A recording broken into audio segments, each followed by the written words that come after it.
And you know what we always say on the program here? The war on drugs uses the ignorant in this society to make laws to bring in the New World Order. And I said, they're using you, man. Can't you see? I said, I got friends dying from cancer. Marijuana, cannabis, hemp is a cure for it. I said, please go home and watch the Ricky Simpson story. He said he would. I said, have you ever heard of law enforcement against prohibition? LEAP. I said, these people are officers been in the front lines, you know? And I said, 80% of the people they talk to, they convert. First time they talk to them, drug policy needs reform, you know? So this is what I said to the man. And then after they processed me through that, you know, they were like, okay, over here now, and it's time for me to make my bail call, you know? Well, before I could make my bail call, this woman asked me, she's like, you got any tattoos? And I'm like, well, if I do? Well, before you can make your phone call, which is supposed to be your right, you know, what you have to show is your tattoos, and we have to photograph them. I'm like, I don't have any tattoos. So then it's time for me to make my phone call. I asked the officer who's in charge at the desk, I said, do me a favor, tell me how I can call out long distance so I can call my girlfriend who's probably freaked out outside, you know, wondering what to do because she's innocent, she doesn't do any drugs. If you want to call marijuana a drug, it's an herb, but anyway, you know, so I know she's outside freaking out. And the officer like, well, dial this, and so I dial this, and I can't call out. And then I look over on the wall and there's some instructions on how to dial out, and I said to the officer once again, I'm like, officer, can you help me out here? I'm trying to make a phone call, you know? I said, you tell me one thing, the wall says this, and, you know, what should I do here? I don't know, you know? And he's like, he got all upset because I confronted him with the fact that there's something on the wall that's different than what he said. He's like, do whatever you want. I literally had to wait in order to make a phone call for the officer on the next shift to come in before I could make a phone call. So here I am, I want to get out of there, I want to come home, go to a music festival, lose my lid again, you know? So it's like, all right. They sit me in this little waiting area where everyone else is dressed up in costumes like this, and they're watching TV, and I'm just like, oh, Lord, get me out of here, please. You know, so they're like, Ackerman! And then they send me down to this medical office, right? And there's two nurses in there, kind enough, and they're asking me my, you know, medical history, and I'm like, you know, getting the once over here, and I'm like, oh, my God, for a little bit of God's favorite plant on the planet, I'm getting this? Woo! So, Buzz, before you know it, they're like, well, we're going to test you for TB. Right? And I'm like, what? I said, you're going to draw blood? I was like, hold on. And I looked over, Buzz, and I looked, and they had this biohazard container, square like this, you know, about this high off the ground, filled with needles that people had allowed them to be used upon them. I'm like, whoa, hold on a minute. You're not sticking no needle in me. I said, I avoid the doctors like the plague. I don't want no needle stuck in me. You know what I'm saying? And I said, if I refuse to have, you know, my blood taken, then what? They're like, well, we got to stick you in lockdown with a bunch of felons. You were just there, Alice. Yeah. Well, they stuck me in a room with a bunch of felons. You know, there was about 15 of them. They're all sleeping, sitting there farting, and I'm just sitting there like, oh my God, I never wanted to be here. And the first thing that happens, this Mexican white guy wakes up and he sees me with my long hair, and he's like, oh, I thought you was my bitch. I was gonna grab you down here and have you spoon with me. I said, hey, buddy, he would have smelt me and thrown you right off. And he just started laughing. So he got up. This Indian dude gets up and we start talking, and I'm just like, that's where I found out, you know, hey, go on vacation in South Dakota, you'll come out on probation, you know. It's a big extortion racket. Every year they have big bikers out in big bike festival out in Sturgis. They make $1 million. They have roadblocks everywhere and pull everybody over and search them, you know. What did you tell me about when you noticed, when you finally did get out, or maybe it was your girlfriend who noticed that all the license plates? Well, all the license plate in the parking lot, of course, were all people on their way home from vacation or traveling through the state. So it's a big extortion racket. You know, lots of money. You know, I wrote 40 letters, all right, to the governor, to the congresswoman and the senators and legislators and vacation spots. I said, this is how your vacationers are getting treated. And the governor was kind enough. He actually had my case researched. They watched the footage of the camera.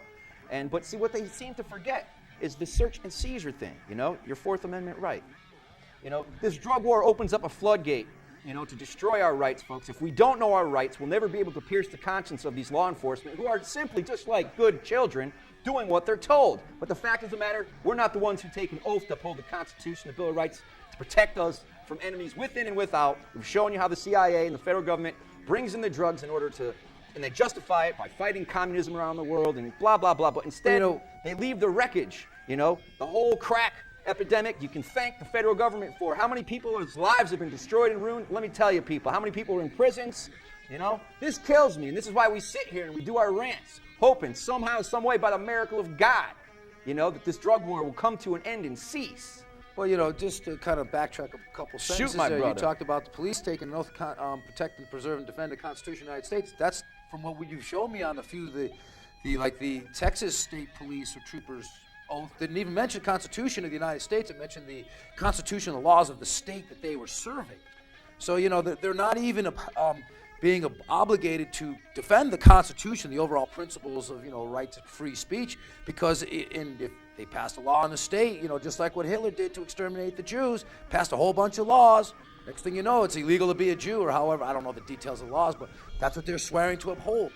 So, it's one of these legal trickeries that keep constantly going on, just like the legal plunder is what it is. They've legalized the seizure of our properties before any proof of guilt is taken on. That is plunder. And it's happening all the time. Now, Buzz, good old Chief Footnote, he sent me over an email this past week, and it's not surprising to me, but it's disturbing to hear what's going on in this country. And right now there's 2 pilot programs, Buzz, going on in this country. All right, one in Texas, in the state of Texas, and one in Iowa, when these police officers are being trained how to draw blood. All right? Now, They're slavers. Well, in South Dakota, folks, you know what? I learned this after the fact. It's a zero-tolerance state, all right? Now, I was asked a question by the officer. He asked me, he's like, when was the last time you smoked marijuana?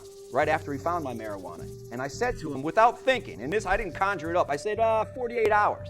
Now, I had smoking within 48 hours, but it was a long time. It wasn't affecting my driving.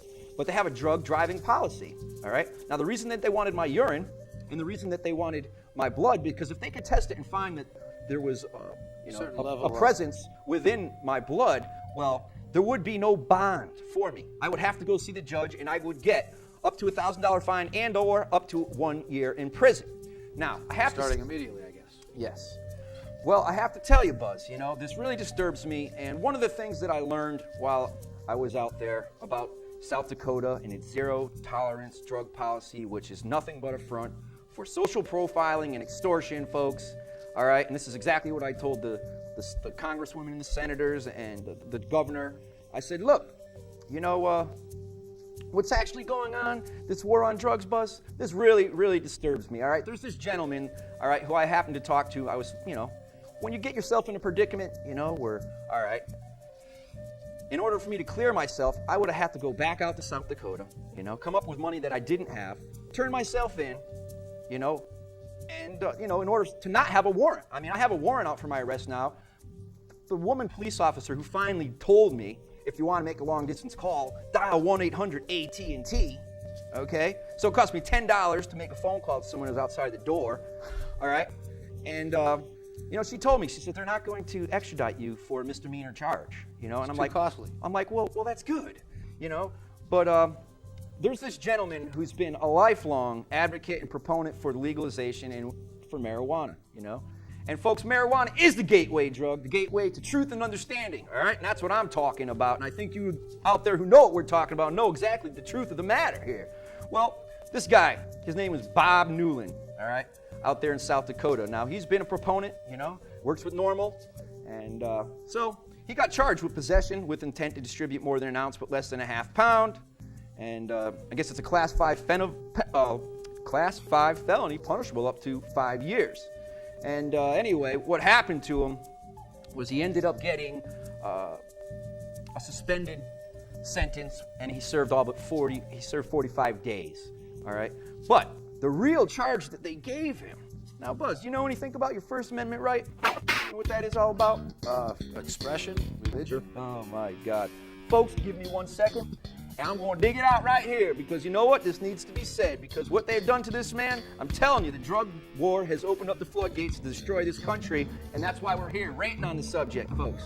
Congress shall make no laws respecting an establishment of religion or prohibiting the free exercise thereof or abridging the freedom of speech. You got that, folks? Or the press or the right of the people peacefully to assemble.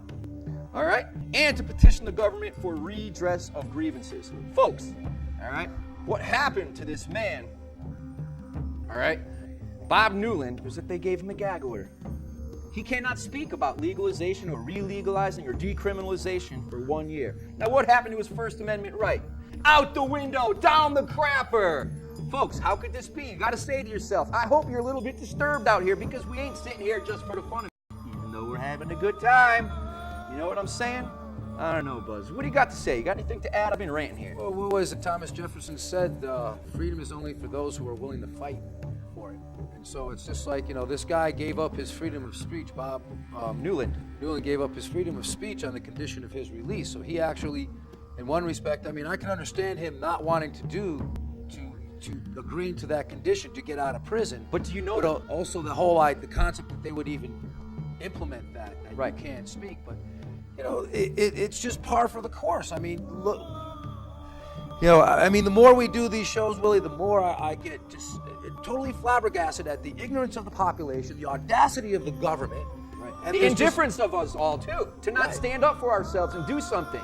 Well, as long as it doesn't happen to us, who cares? Exactly. Well, come on, folks. You saw what happened to us. You saw what happened to Mayor Calvo. And if it can happen to him, it can happen to you. And they'll come into your house and shoot your dogs. And how are you going to feel? And where are you going to redress your grievances? My God. And for all we know, they threw that address on and something random. They could have just picked it out of the phone book. Okay, we want to ship to this town. Throw it, okay, and send it on. Could be anybody.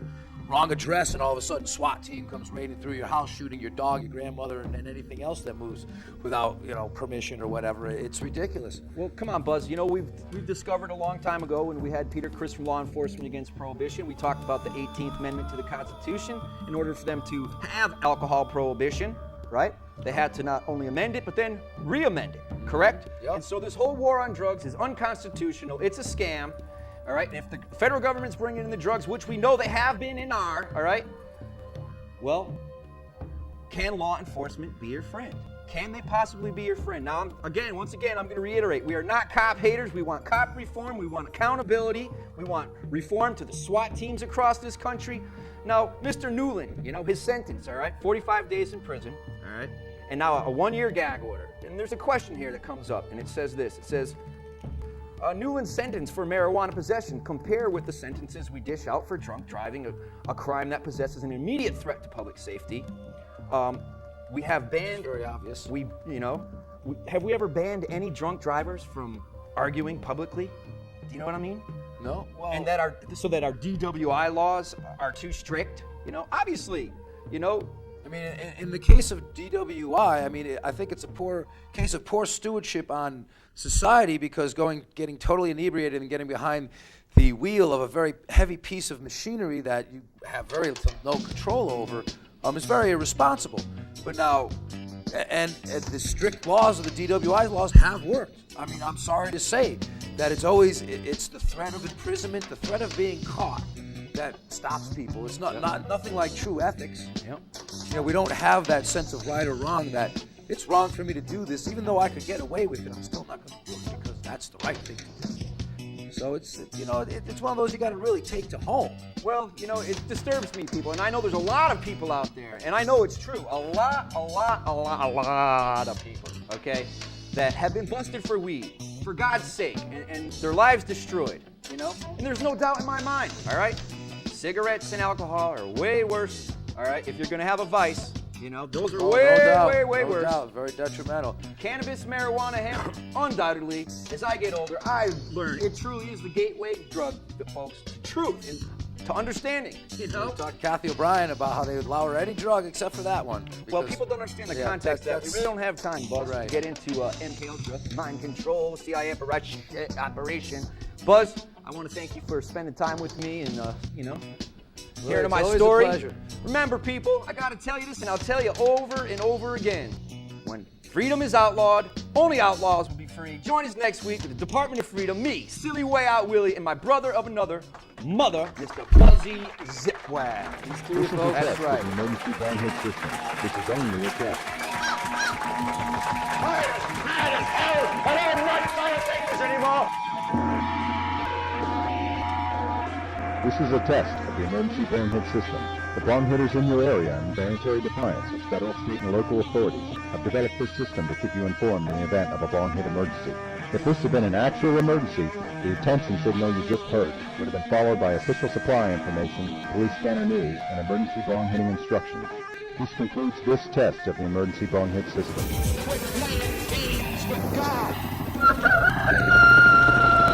Wake up, America.